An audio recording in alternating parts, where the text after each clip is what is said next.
অশ্লীলতা আর অবক্ষয়ের কারণে নিয়মান বাংলা চলচ্চিত্রে নান্দনিক ধারা ফিরিয়ে আনতে প্রযোজক পরিবেশক সমিতি দীর্ঘদিন বন্ধ থাকা বিএফপিডিএ অ্যাওয়ার্ড বিজয়ীদের হাতে ক্রেস্ট তুলে দেয় আজ। মোট 20টি ক্যাটাগরিতে মনোনয়নপ্রাপ্ত চলচ্চিত্র থেকে শ্রেষ্ঠ শিল্পী ও কলাকুশলীদের এই অ্যাওয়ার্ড দেওয়া হয়। 1999 সালের 20টি ক্যাটাগরির 9টিতেই পুরস্কার জিতে নেয় কাজী হায়াৎ পরিচালিত আম্মাজান ছবিটি। একে নান্দনিকতার বিজয় বলে অভিহিত করলেন পুরস্কারপ্রাপ্তরা।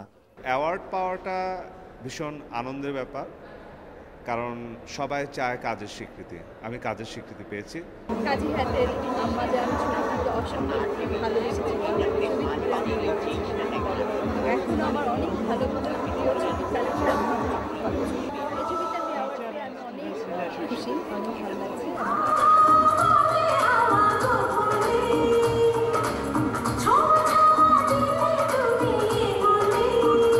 পুরস্কারের ফাঁকে ফাঁকে জনপ্রিয় শিল্পীদের কণ্ঠে গান সমাগত দর্শকদের প্রাণ ছুঁয়ে যায়।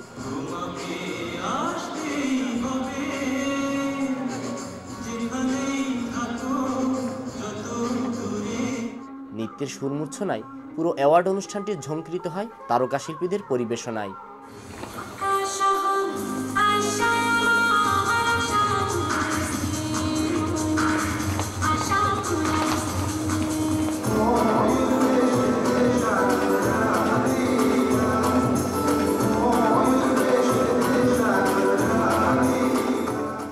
সুস্থ চলচ্চিত্র আন্দোলনের পক্ষে একাত্মতা প্রকাশ করলেন অনুষ্ঠানে আগত অতিথি, আলোচক, শিল্পী, কলাকুশলীদের সকলেই।